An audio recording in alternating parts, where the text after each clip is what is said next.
Thank you very much, Mr. Speaker. Just off the top, I do want to make note that I will be splitting my time this afternoon. Canada is rich in natural resources, and our energy sector creates opportunity, growth, and prosperity for our country. In my region, energy jobs support families and generate growth for small businesses, contractors, tradespeople, and apprentices. These companies don't just produce energy, they create middle-class jobs. They sustain local economies, they invest in local needs and community projects, and they do it while operating under some of the highest environmental and safety standards anywhere in the world. Canada has the energy that we need as a country and that the world needs. In fact, the world wants more Canada. But for 10 years, the Keep It in the Ground Liberals have done everything possible to hinder energy development in Canada. They passed Bill C-69, the No More Pipelines bill, a bill that went so far as to give the federal government unprecedented powers over provincial infrastructure, industry, and natural resources. Even the Supreme Court has deemed it unconstitutional. They imposed a shipping ban on the northern BC coast that blocks responsible Canadian energy from reaching world markets. And they have done that while letting foreign ships carrying foreign energy sail freely through the same waters. They have chased away investment, crippled our competitiveness, and in doing so, threatened energy security for Canada, but also our allies. And now, after a decade of this, the Prime Minister tells Canadians that his government wants to build things previously thought impossible at speeds we haven't seen in generations. He told us he would turn Canada into an energy superpower. He has now signed a memorandum of understanding with Alberta and claimed that at the core of this agreement is a priority to have a pipeline to Asia. Well, Mr. Speaker, today's motion simply asks the Liberals to vote for their very own words, their own Prime Minister signed. The same words this government has been celebrating and congratulating themselves over for nearly 2 weeks. It asks them to support a pipeline to the Pacific. It asks them to stop hiding behind premiers and non-existent vetoes. It asks them to be honest with Canadians about their intentions and their priorities. But already, the cracks are showing on that side of the House, Mr. Speaker. Liberal members are openly rejecting the Prime Minister's MOU. The member for Surrey said, "There will be no pipeline without the consent of the Premier of British Columbia." The member for Victoria has plainly said he does not support a pipeline. And Premier Eby, whom the Prime Minister has effectively handed a veto, has been equally clear. He says a pipeline to the Pacific will not go ahead, that it will never be built, and that he refuses to allow the shipping ban to be lifted. Well, Mr. Speaker, the Premier of British Columbia, he doesn't have a veto. The Constitution is explicit. Only the federal government has the power to approve an interprovincial pipeline. No premier can stop it, and no province can veto it. The Liberal government knows this. But instead of owning that responsibility, the Prime Minister would rather use Premier Eby as a political shield. The Prime Minister is using him as someone he can point to when he backs away from the pipeline after the next election. If this Liberal government cannot stand behind their own MOU in this House, and if they cannot give the private sector the certainty and confidence that it needs to invest in a project on this scale, then this MOU is nothing more than the illusion of progress. And you know what?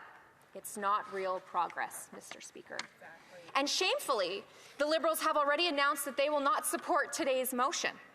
Liberals are claiming that the motion somehow does not reflect the entire agreement. And that is simply not true. The motion we are debating takes note of the MOU in its entirety. So their unwillingness to stand behind it does not instill confidence.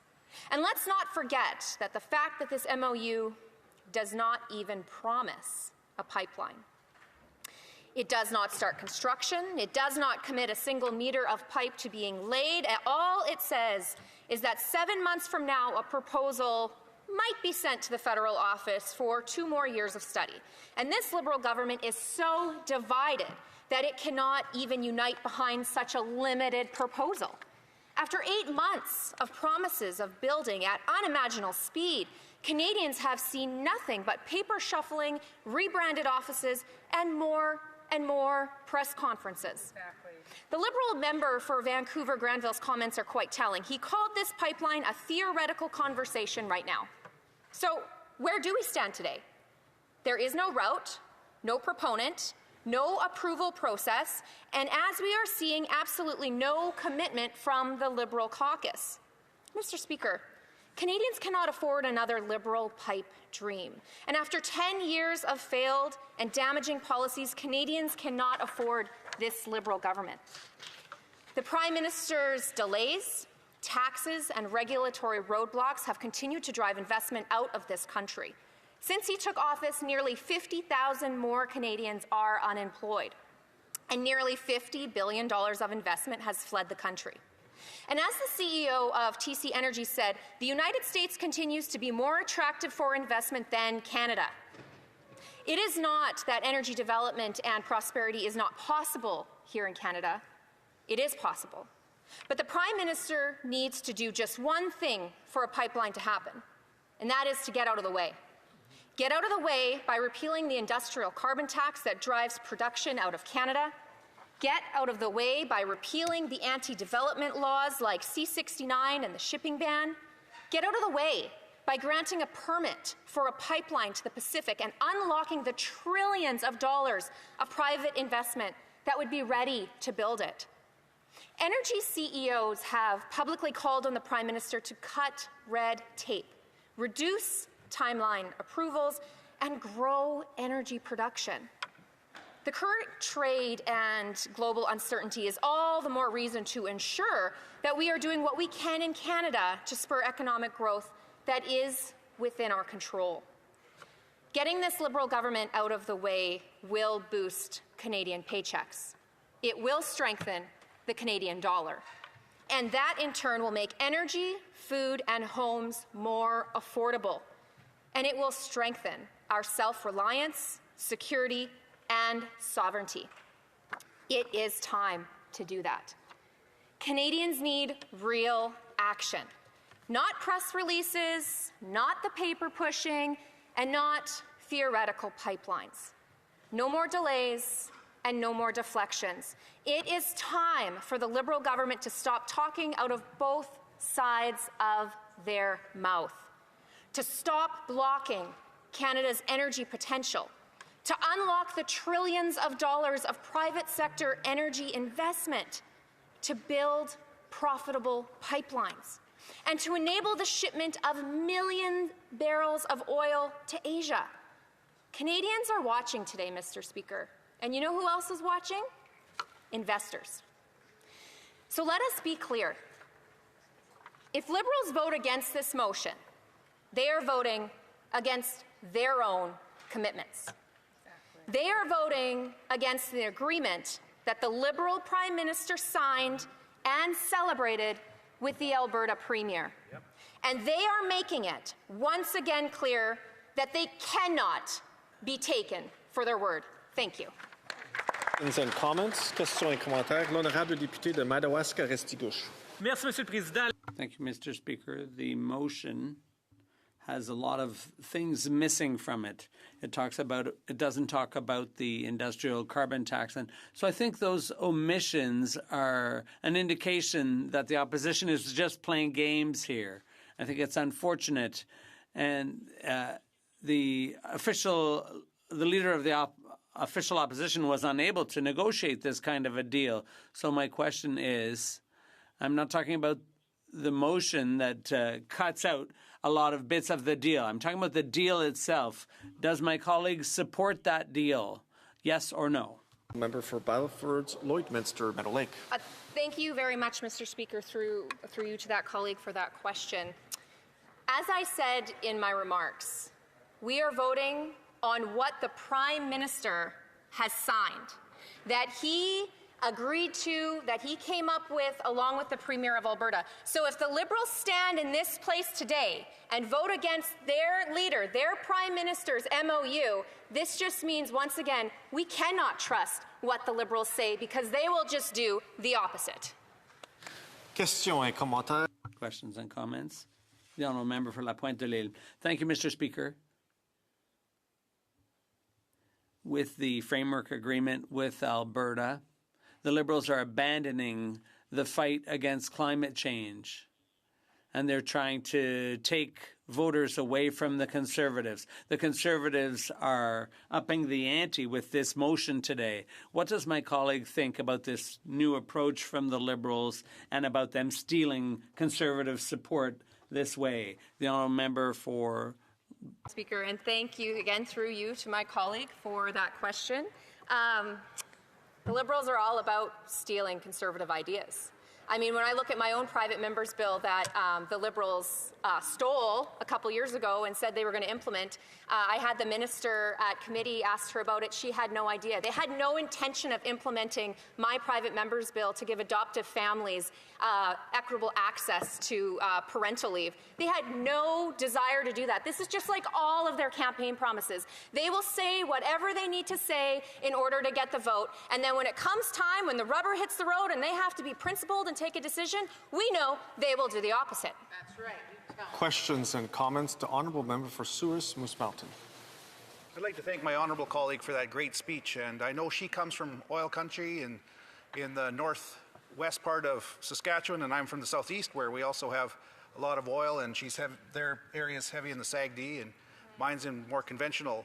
But one thing we do know is we support this pipeline because we know that it'll take pressure off of the rail lines that now are causing a problem where we're getting other commodities like potash and wheat are not being able to be shipped to the coast. Can she maybe comment on that and why she thinks the Liberals are so stubborn when it comes to building pipelines? The Honourable Member for Battleford, Lloydminster, Thank you very much, and again through you to my colleague for that question. Absolutely, and as I mentioned in my speech, the amount that energy companies do for local economies and local communities. You go into any hockey rink in my riding, you can see what energy company has donated money to make sure the lights can stay on and the ice can stay zambonied. When we and us out west, we definitely have the frustration of when we have to stop at the pesky rail crossing and we see oil being transferred by rail, when we know we could remove that oil, put that into a pipeline, and then we could be hauling more of our canola, our potash, our uranium, and our grain to market. Questions and comments. Questions et commentaires. The Honourable Parliamentary Secretary to the Government House Leader. Yes, Mr. Speaker, you know, it's interesting. First, I would point out that her leader, when he sat in government for 10 long years, not 1 inch of pipeline to Tidewaters. The question I have for the member is, it's very simple. You have the Premier of Alberta who signed the MOU. And I would ask that she pay really close attention to this. The Premier of Alberta signed the MOU, and other Conservative premiers have supported it. Was the Premier of Alberta wrong in signing the MOU with the Prime Minister? The Honourable Member for Battleford, Lloydminster, Meadow Lake, in under 30 seconds. Thank you very much, Mr. Speaker. Well, I guess that member has a short memory. He doesn't remember that the federal Conservatives actually had 4 pipelines built. It was this Liberal government that cancelled 7,000 kilometers of pipe. Point of order from the Parliamentary Secretary to the Government House Leader. What 4 pipelines is she talking about, Mr. Speaker? That's a matter of debate. That is not a point of order. I will let the member for Battleford, Lloydminster, Meadow Lake return to her comment. She's got 10 seconds left. Thank you very much. And you know what? Whenever we get under the skin of these Liberals, they have to interrupt the truth that we are speaking. So this just speaks to the principle, or lack thereof, that these Liberals have. Order.